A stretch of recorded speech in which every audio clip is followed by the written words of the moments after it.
Hello and welcome to the Global Church Project. I'm Graham Hill. Vee Tetseo and Nohara Tetseo are married and they serve Jesus in Okinawa. Vee's a missionary from Nagaland, India, and I is a native of Okinawa. They pastor and serve together and love seeing Okinawans experience life and faith in Jesus Christ.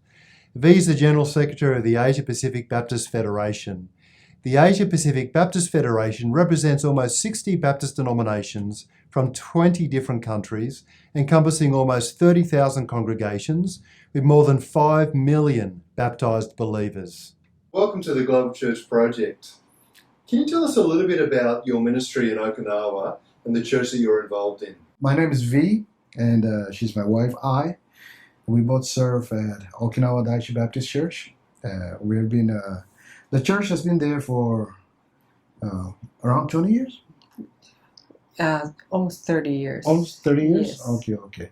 But we took over as pastors of the church 2012. 2012. And so we have been there for some years together as pastors of Okinawa Daiichi Baptist Church. Can you tell us something about that church?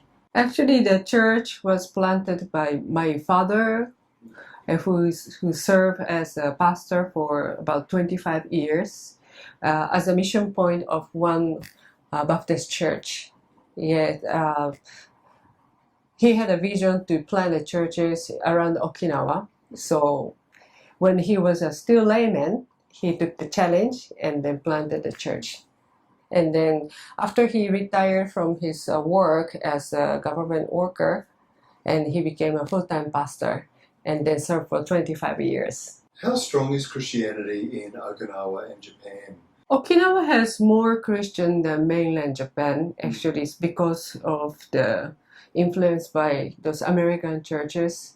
But in terms of the strength, I don't think that the church is really growing. Yeah, but still we're still minority. And then the statistic says that the Christianity in Japan is like 1%, but actually the actual active worshippers is like 0.5%.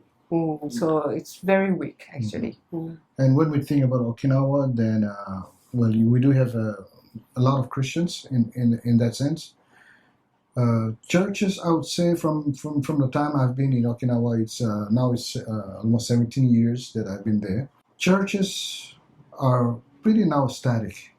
Oh, I may say some of the charismatic churches are growing much more than our Baptist churches. And it's an aging population, I think, in Japan, isn't it? Is that true of Okinawa?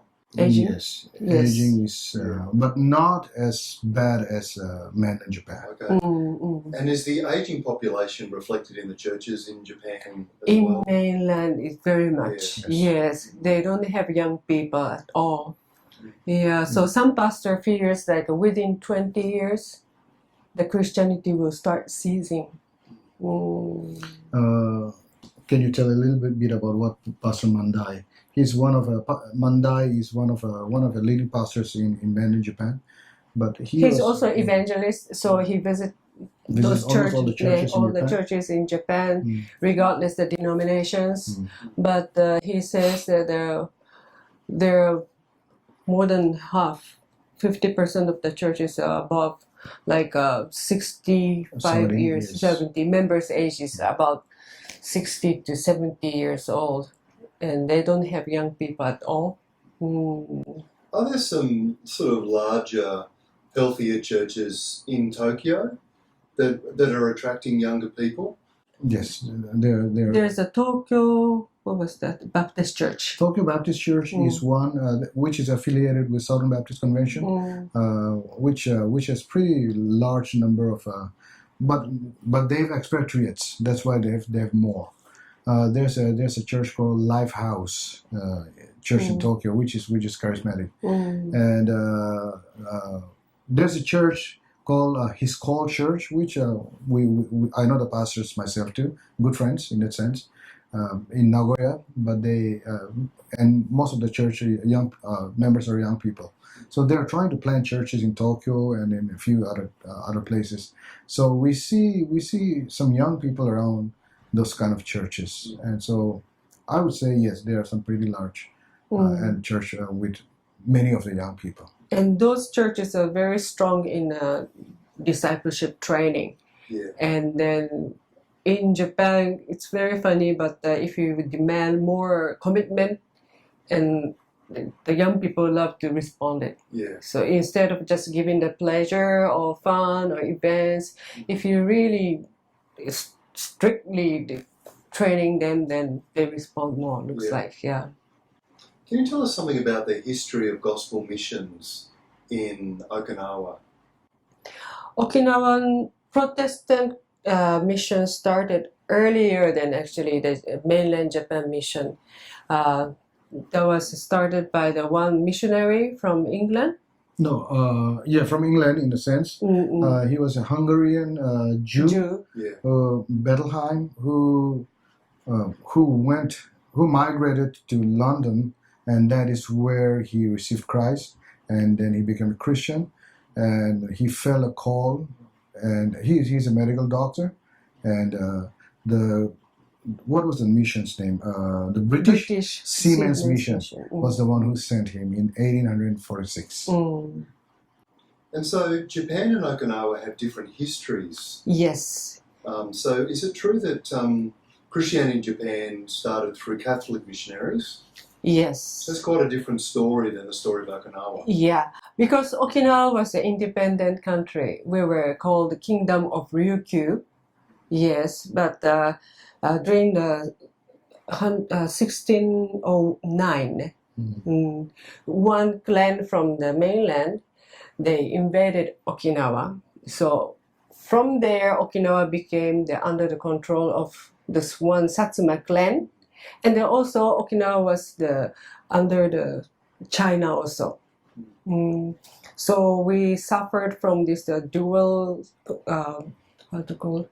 Occupation, something. Annexation. Yeah. Although we were kind of independent nation, but still under the strong influence by those two huge, nations. So. Yeah. And how has the different story of Christianity in Japan and Okinawa shaped Christianity in those places? So the Hungarian Jewish man was instrumental in planting Christianity in Okinawa, Catholic missionaries in Japan. How do you think that has shaped church life in those contexts so that it's different? During the Meiji era, when Japan opened the nation to foreign countries, before that they just completely closed to this Western culture. But when they started open the nation, and then the society went to new era, the Christianity also came together with the Western education. So the Christianity was seen as really the religion for intellectuals. Yeah.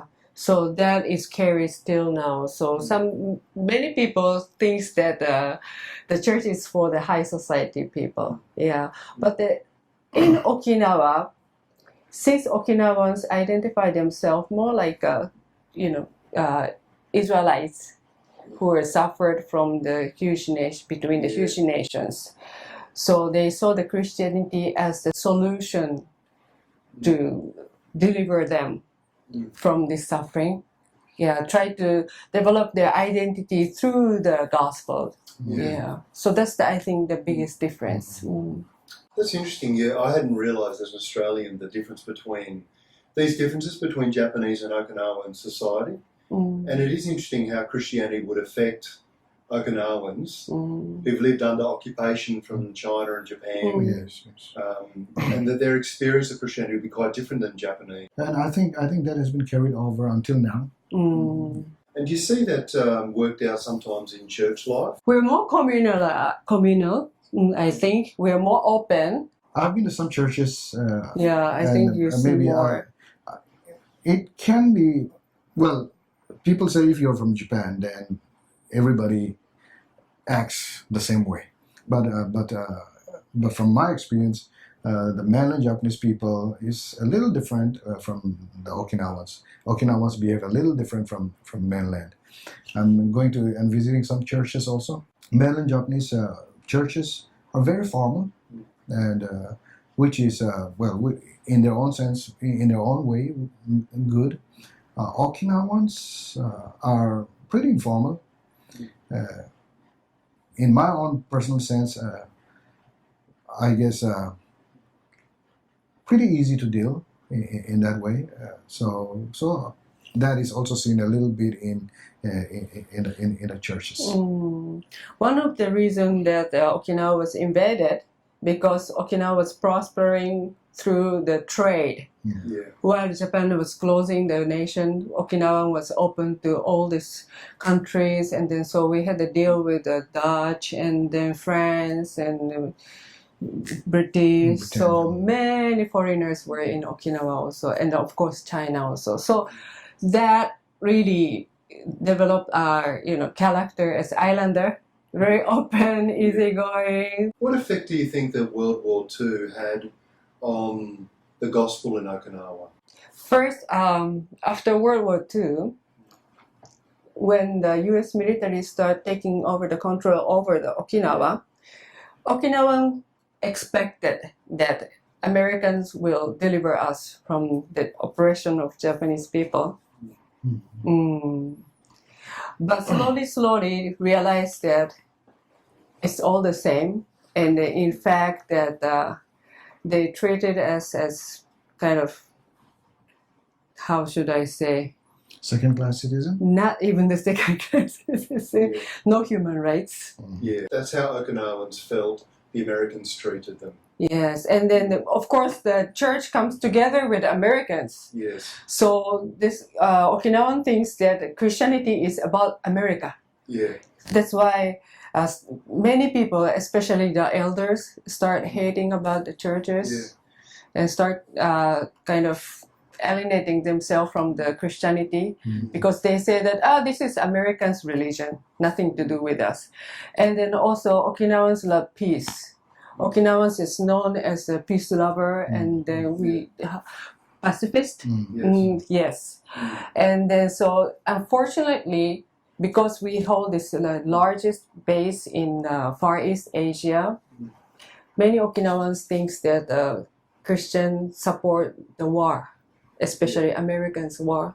Yeah. So it's interesting how prior to World War II, Okinawans had some kind of connection with the gospel because of their suffering under occupation. Then after World War II, a shift happened where their experience of Americans and the war had some effect on the gospel. After the war, everything was destroyed. And so from some of the history books that I read a little bit about Okinawa, was everything was destroyed, and then after the Americans came and then took over, and they were in detention camps. And so when they were in detention camp, the chaplains were doing some of this evangelism. And during that time, of course, they needed food, they needed clothes, and they needed to survive. And so out of that survival thing, they began to also look at the hope, some kind of a hope that you see from the chaplains, Christians. From some of the history books, it says that so many people accepted Christ also because they kind of like found some hope there.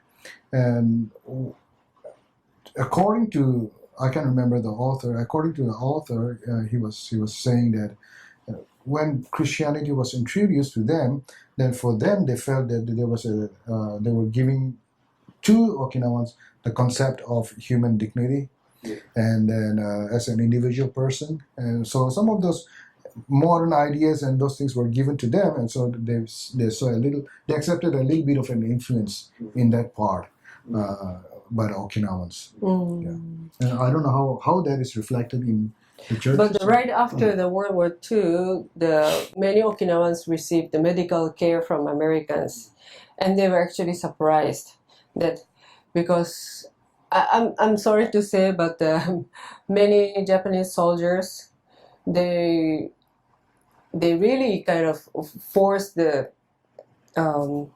people out from this cave. They were hiding in the caves during the war. Yeah. And try to save their life. And then this American soldier did the totally opposite things and tried to save Okinawans' life, giving the medical care.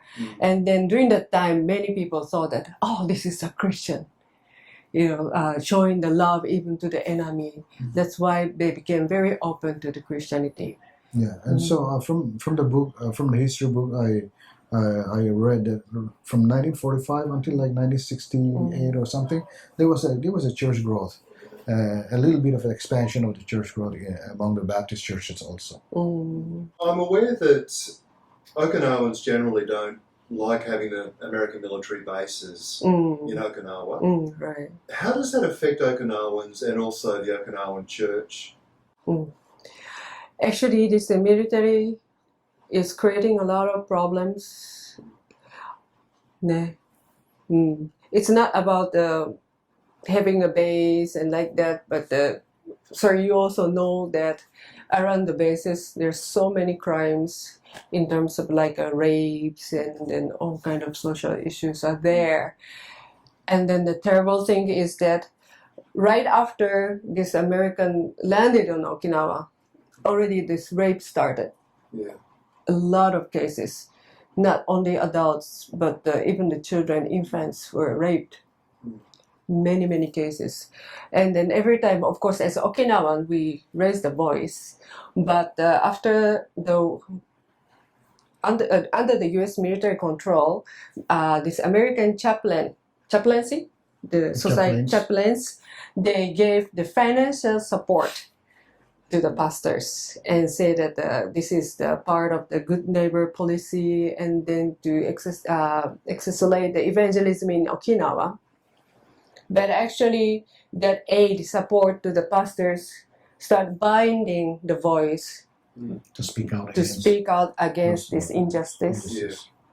Because in 1985, I think, 1985. Yeah. The rape happened. Yes, I think that's right. One schoolgirl was raped, and she was abandoned at the seashore.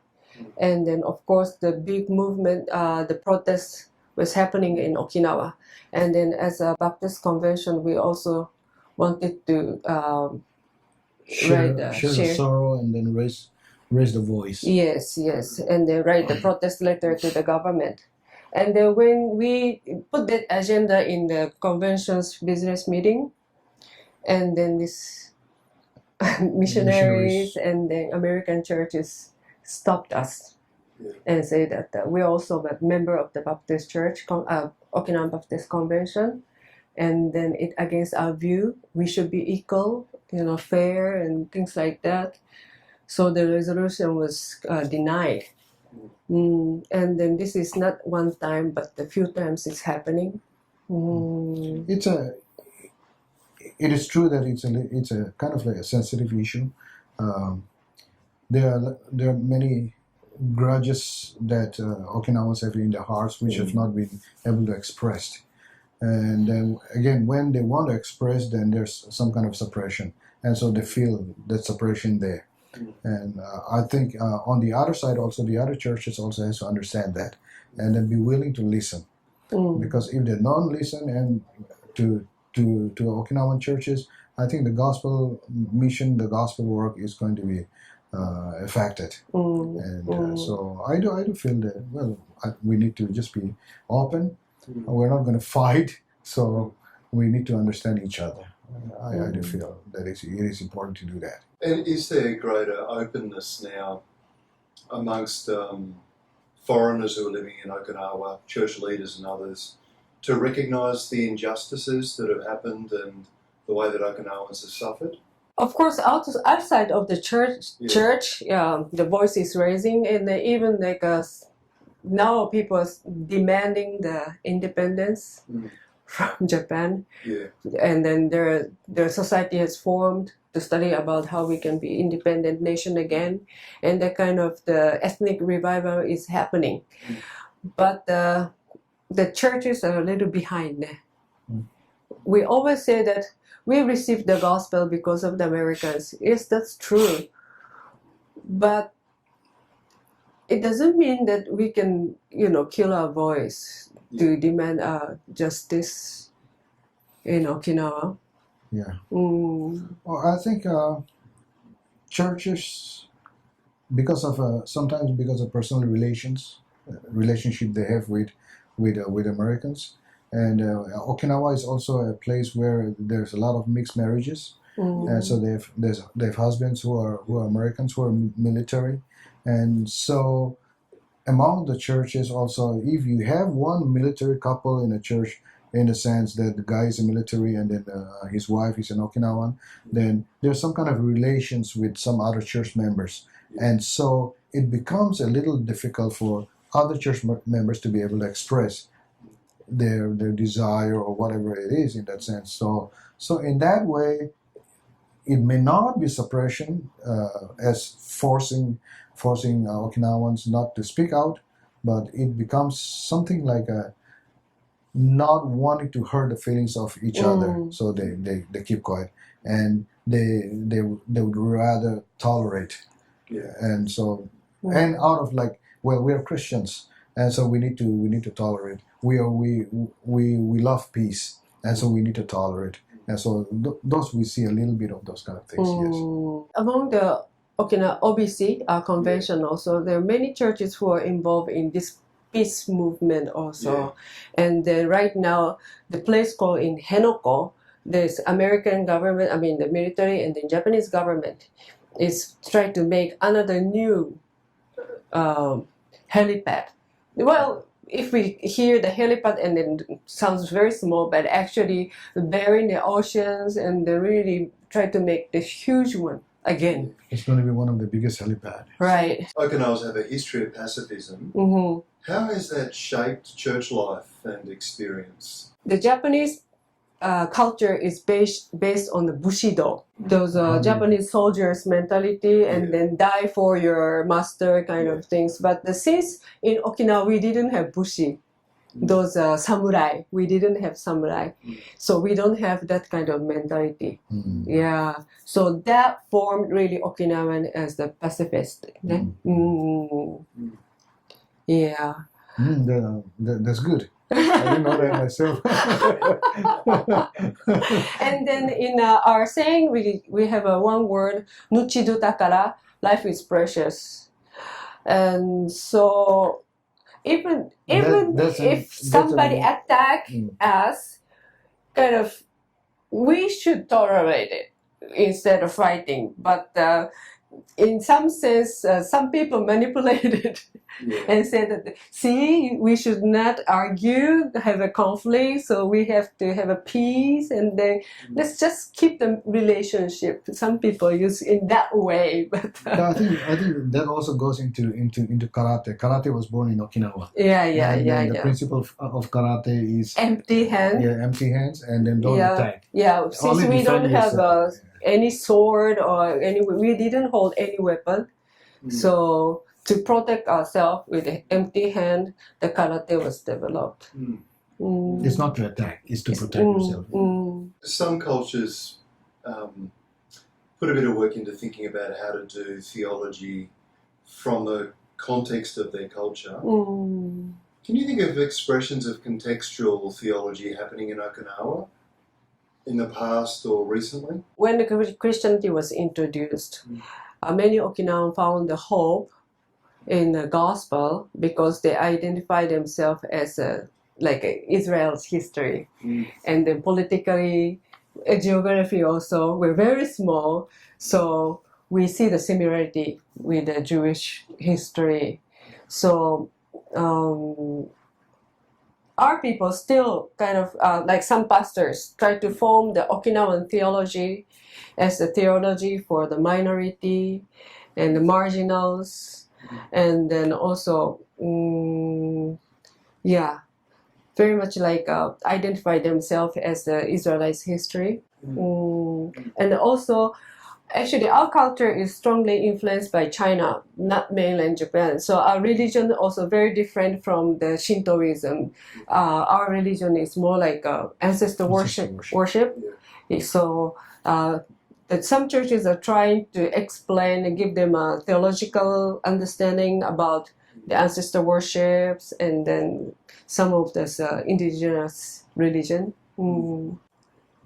Why it's not good, or not just forcing them like, this is evil, we should not do this, but giving more like a theological reflection and try to explain from the biblical point of view. God at work in the church in Okinawa today. I do believe that that we still have that heart for mission to reach out, going to all the world to preach the gospel. That is still very strong. Our individual churches are also very prayerful. We see, while we don't see hundreds and thousands of people coming to church and praying, but they are really faithful believers, really praying, and not only praying for Okinawa, but praying for the world. I've even in our own conventions, whenever there are natural disasters here and there happening, our churches act also pretty quickly, and we have people who wants to be able to reach out to others in that way. So I do believe that God is still working really strongly in our churches. We all, many of our Baptist churches also, we all want revival in Okinawa, and so the prayer movement, we're praying that we will be able to slowly bring that out also. But we do see the move of God in our churches, and we have. I think considering I should not compare this with mainland churches, because there are hundreds of churches in mainland. Okinawa is just a very small island, but many of the churches in Okinawa, we have many young people, and well, I should not stereotype or generalize that, but we still see a lot of young people receiving Christ and accepting Jesus as a personal Savior, and so I do believe that God is working mightily in Okinawa. And then many Okinawan pastors also, and then believers also, think that Okinawa will be used to bring out the gospel. And then again, it's coming from our historical background. When we were independent nation, our resource for the economy was the trading. So the Okinawan even went to the fishing to the Indonesia. They went fishing until Indonesia. Yeah, and then very funny. In our language, there is a word campuru, means mix. But the same language is in Indonesia also, campuru. And then some are coming from the Indonesia also. And then like we have a kind of rice wine, and actually it's from the Vietnam. And then so Thailand, and then many dance and tunes and many things are coming from this Asia. So we easily identify ourselves with Asians, and then we very kind of feel at home in Asia also. So we believe that God will use Okinawan churches to reach out to other Asian countries. Yeah. What do you love most about your ministry? Go ahead. She's my pastor. I'm going to ask you, Pastor.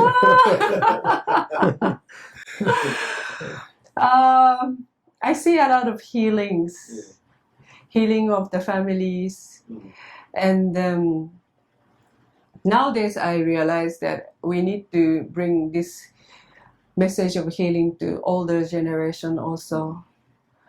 For those people who have been affected by war. Yes. Grievously affected. Yes. Yeah. And then especially the message of the resurrection is very important to Okinawans. And then I do believe that when Jesus touches Okinawa,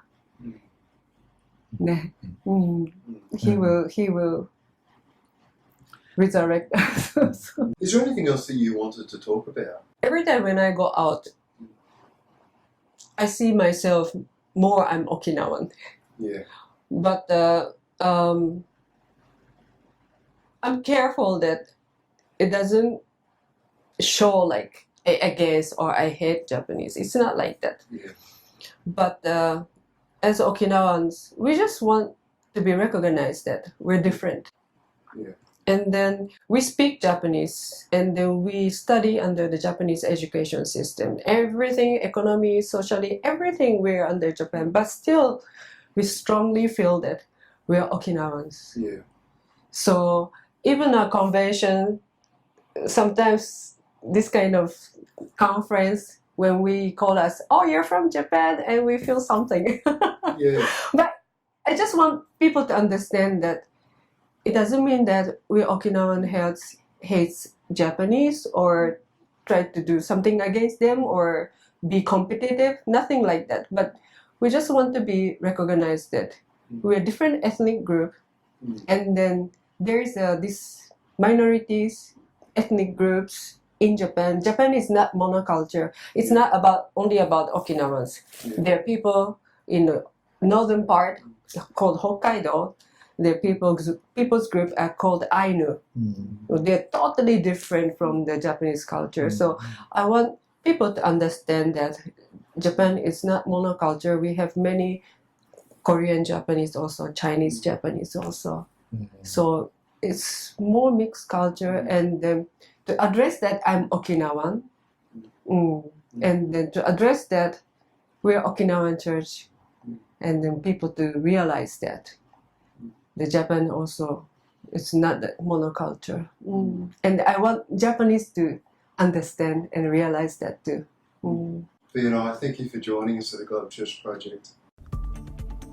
The Global Church Project is located at www.theglobalchurchproject.com. On our website you'll find a wide range of interviews and resources for colleges, universities and churches. I look forward to your company next time. From me, goodbye.